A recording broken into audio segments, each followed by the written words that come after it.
Dans cette vidéo, on va utiliser la fonction GPS et donc la fonction qui a été ajoutée dans la version 5 de Imodata et regarder un petit peu ce qu'on peut faire avec. Donc l'idée en fait c'est quand on a reçu une offre d'une agence immobilière ou ça peut être une vente aux enchères, d'analyser un petit peu l'offre et de détecter si ça vaut le coup de se déplacer ou pas. C'est ça un petit peu l'idée. Alors pour ça, j'ai préparé un petit peu quelque chose qui était intéressant. C'est un studio, alors malheureusement j'ai pas la surface, qui était vendu à 68 200 € à Épinay-sur-Sénart. Et donc ce que je vais faire, je vais prendre l'adresse et la mettre dans Google Maps, tout simplement. Je fais un copier-coller, donc CTRL-C, CTRL-V. Et donc je clique un petit peu à côté et en bas je vais avoir l'adresse, les coordonnées GPS. Je vais cliquer dessus et là je vais sélectionner les coordonnées GPS et pareil je vais faire un CTRL-C. Je vais retourner dans Imodata, je vais cliquer sur GPS, cliquer à l'endroit où il faut mettre les coordonnées et je fais OK. Et voilà, donc mon curseur est sur la position GPS, on voit que c'est bien Épinay-sur-Sénart. Et donc à partir de là, on peut cliquer sur Nouvelle recherche. Je vais mettre sur 0 km le rayon. Qu'est-ce que ça fait? Ça va me donner le quartier qui est le plus proche de la position GPS. Donc je lance la recherche et j'ai bien un quartier qui s'appelle Plaine 1 Sud. Et donc je peux regarder le quartier pour regarder un petit peu que c'est bien l'adresse. Et dans ce cas-là, c'est pas l'adresse parce que je crois qu'il est là le studio. C'est ça, ouais, il est à côté rue de la Forêt. Et rue de la Forêt, je crois que c'est celle-là. Voilà, c'est ça, rue de la Forêt. Donc en fait, il est juste là. Alors pourquoi il me donne ce quartier-là alors que le studio est juste là? Tout simplement, je pense parce que le centre de ce quartier est plus proche du studio que le quartier dans lequel le studio est. Donc on va vérifier ça tout de suite en demandant... alors le code postal de Épinay-sur-Sénart c'est 91 860. Je vais augmenter le rayon à je mets 10 km et 91 860.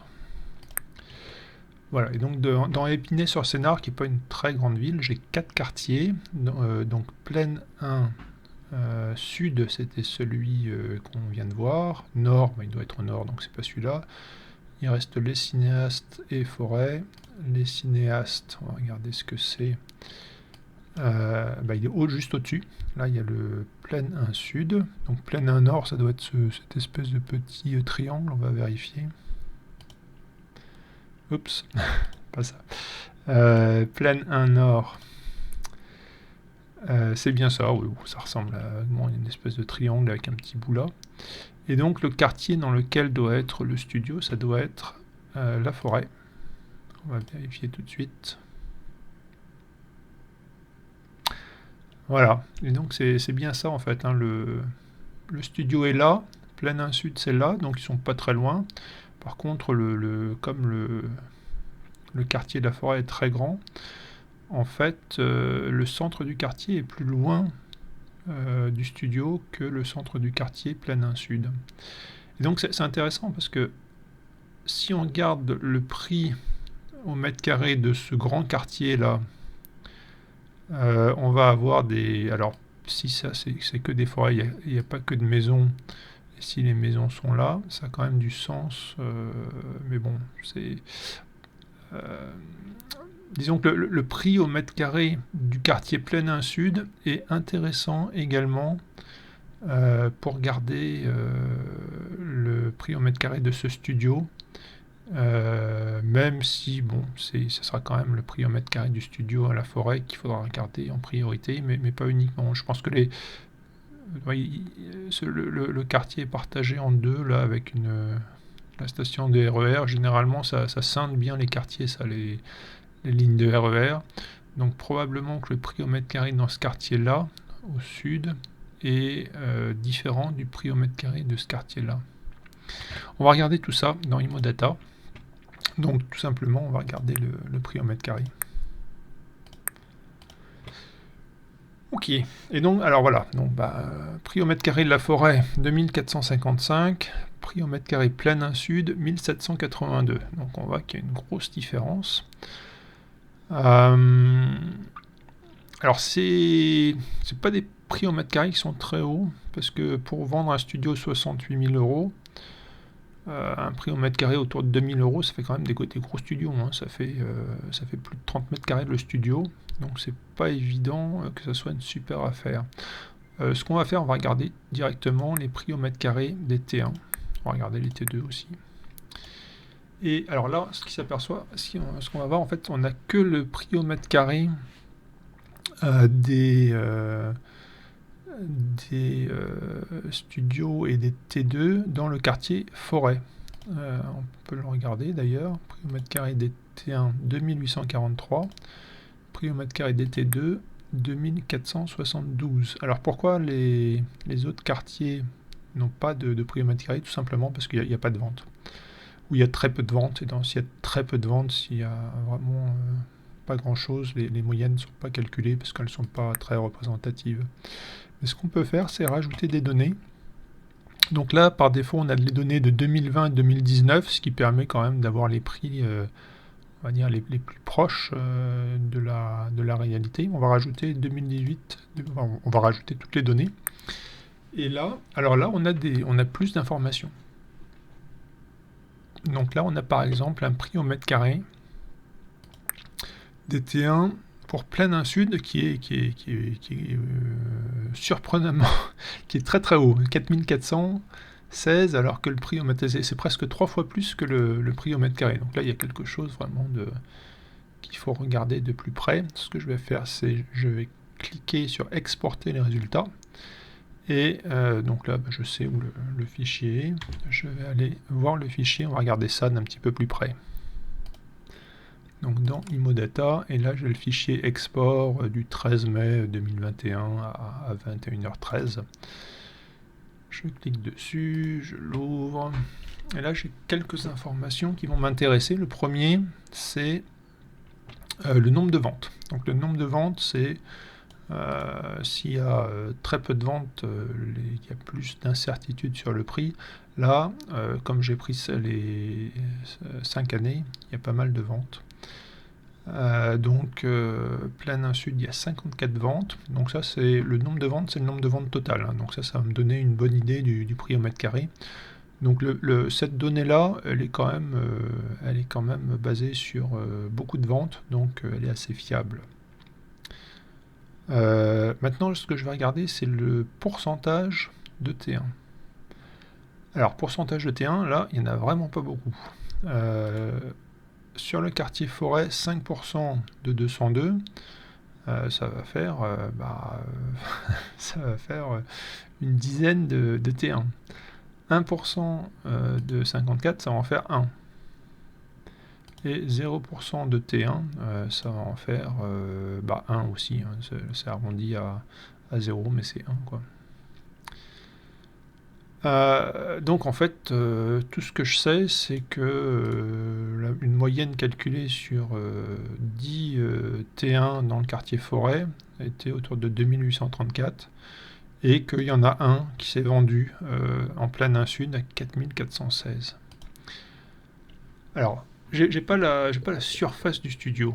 Si c'était quelque chose proposé par une agence, j'aurais plus d'informations. Là, je pourrais aller un petit peu plus loin.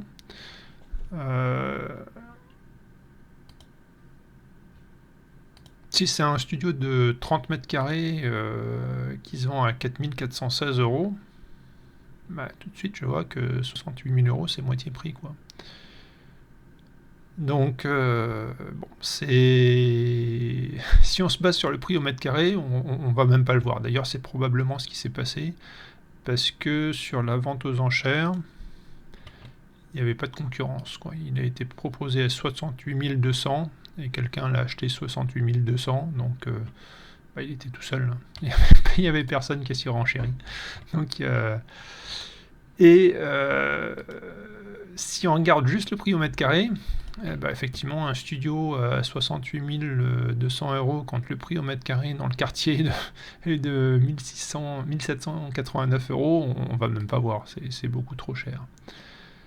Par contre, si on connaît bien son marché et qu'en fait le prix c'est pas 1789 mais c'est 4416 et que le studio est un petit peu grand ou un petit peu sympa ou a quelque chose en plus, on fait une super affaire.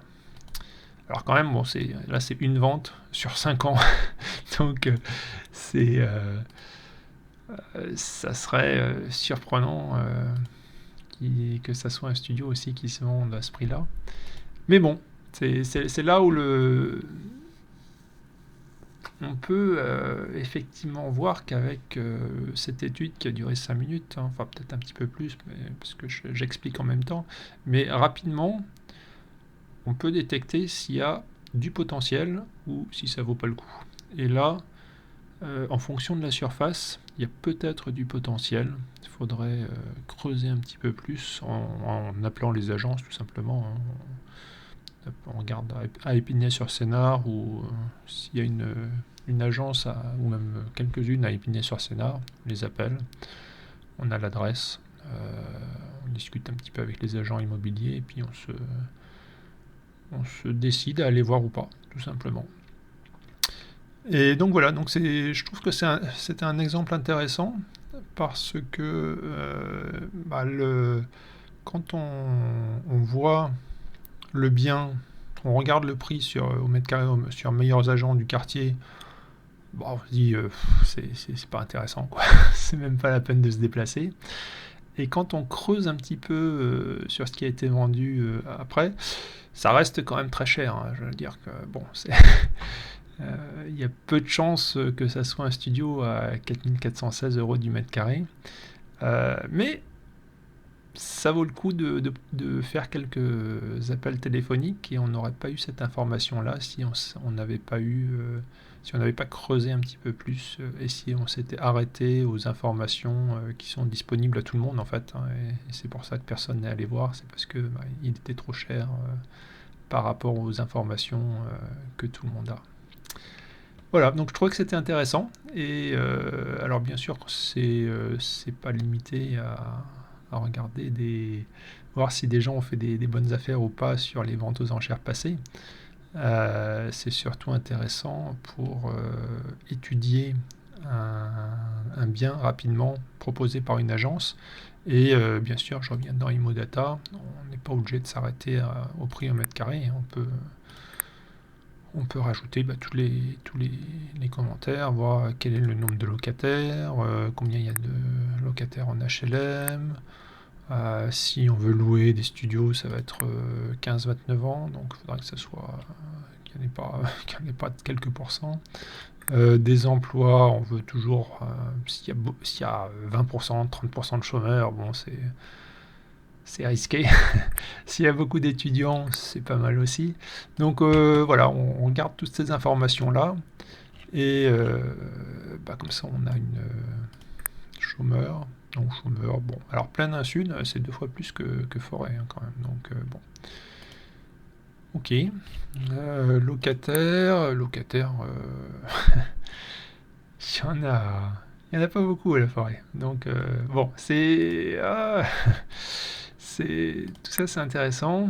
Des étudiants, il y en a ouais, pas énormément, mais bon, il y en a quand même quelques-uns.